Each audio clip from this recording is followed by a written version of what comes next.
Welcome to Village Talk Podcast with hosts Cortland Jones and Shauna Felton King. Village Talk highlights the views and voices of the community. And now your hosts, Cortland Jones and Shauna Felton King. Welcome. You are tuned into Village Talk, where we highlight the voices and the views of the community. I am Shauna King, and I am here with my co-host, Cortland Jones. Hello, everybody. And we are excited. I mean, we're always excited people. I mean, that's kind of who we are. But today we are super excited because we have an amazing show for you guys. I mean, last Sunday was Father's Day, and we know with the holidays and everything, people get excited to celebrate fathers. But, I've always thought it wasn't the same as what Mother's Day gets. So Cortland and I came together and said, you know what, we wanted to do something special for the fathers, for the men. And even though Father's Day has passed, we want to just take a time and talk about fathers. And so, Cortland, are you as excited as I am today? I am. I'm excited for two reasons. One, I don't always get an opportunity to share what my experience has been like as a father, and our guest in particular. This is an opportunity for me to learn more about him and his journey as it relates to fatherhood. So yes, definitely, I'm excited about sharing and having this dialogue around the subject of fatherhood. So, we have a guest with us today, but I'm not really sure if I should say who it is or if you should say who it is, because I'm going to tell you I'm a little bit partial to our guest today. I'm going to say it's like the best one we've had. I don't know. So I don't know. Do you want to tell who the guest is? I'll let everybody know who our guest is today, but it's okay to brag on them too if you want to at any point. So, ladies and gentlemen, our topic for today, fatherhood from ashes to beauty. We have with us today Dr. Mark E. King, father, husband. He is a community leader, instructional leader, and so many more things about him that we want to allow the opportunity for you to learn about.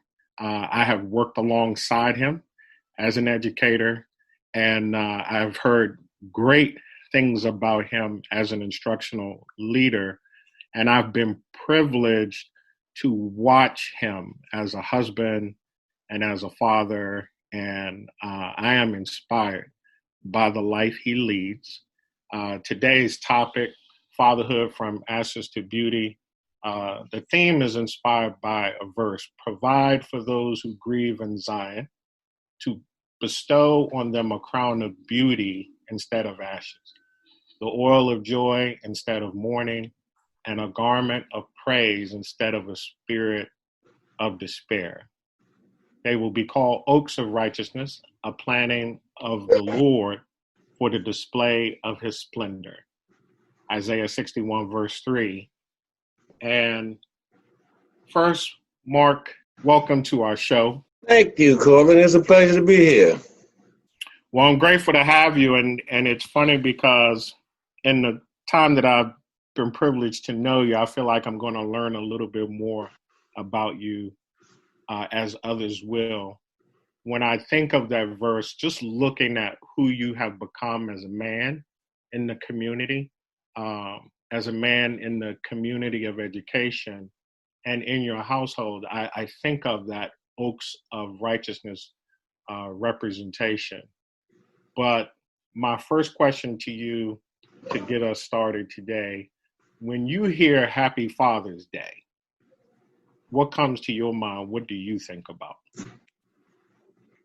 Initially, when you say the phrase Happy Father's Day, what comes to mind immediately is modeling.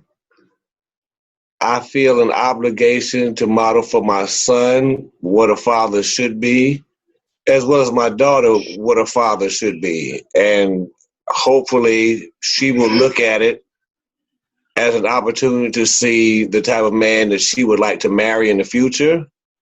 And hopefully my son will see it as the type of man he would like to grow up to be.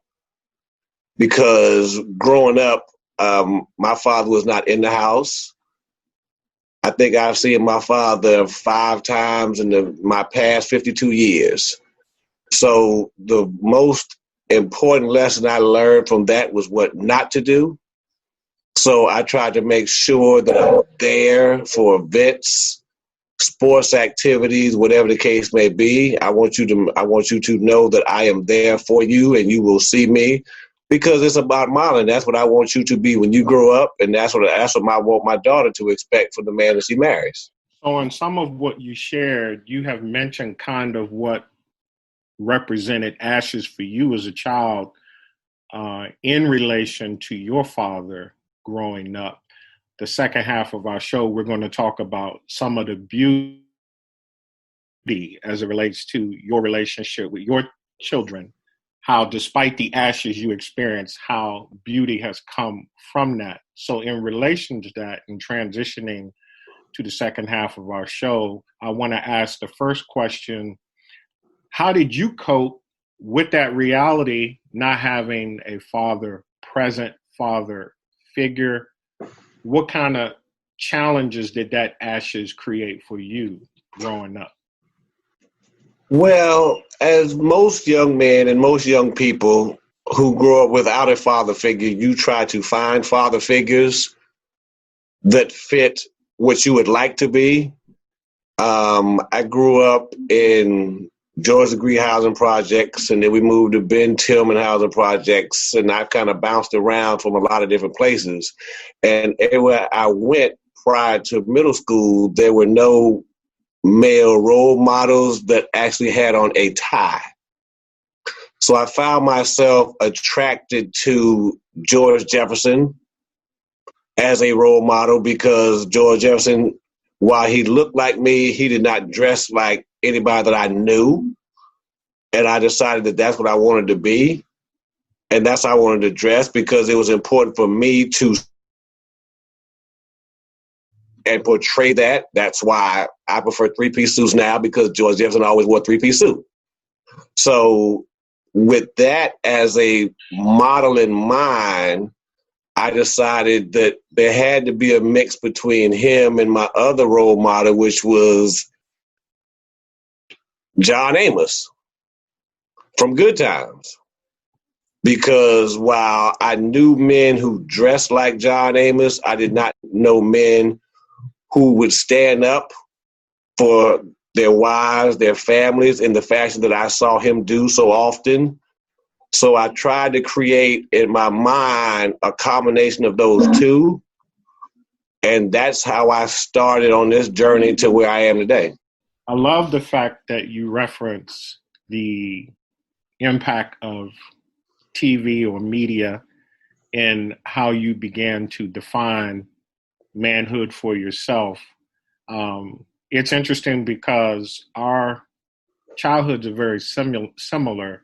My parents divorced just as I was born, and I may have seen my father maybe 4 times in my lifetime. And then as I got older, he denied even being my father when I was an adult. So fatherhood never really had the meaning or significance it does for me now, being a father. So I kind of share some of what you have talked about. I'm curious, in the images that you talked about on television, because I remember also being drawn to shows like Good Times and The Brady Bunch. And I realize more now as an adult, it was because I was longing for a family I never had growing up as a child. How did education play a role in this whole concept of manhood, fatherhood, that contributed to who you are today? Well, to be perfectly honest and transparent, I never had an African-American male teacher until junior high school. Back then we had junior high school. We didn't have middle school. So when I moved to Florida in 1981, my first teacher was a science teacher, Mr. Charles Albert. And I had never had an African-American male teacher, and it was the most amazing thing to me that I'd ever seen. So by the time I got to the end of the day, my math teacher was also an African-American male teacher, Mr. Buford Ward. I had a shop teacher, Johnny Smith, African-American male. And since I had never been exposed to that and never had that opportunity, it was amazing to me. And I was, as the day ends and I'm going to the bus, I realized the assistant principal, Mr. Thomas A. Blue, is an African-American male. And he has on this three-piece suit. While I'm on the bus, I also see the principal, Eugene W. Grant, African-American male. And they looked like what I wanted to be.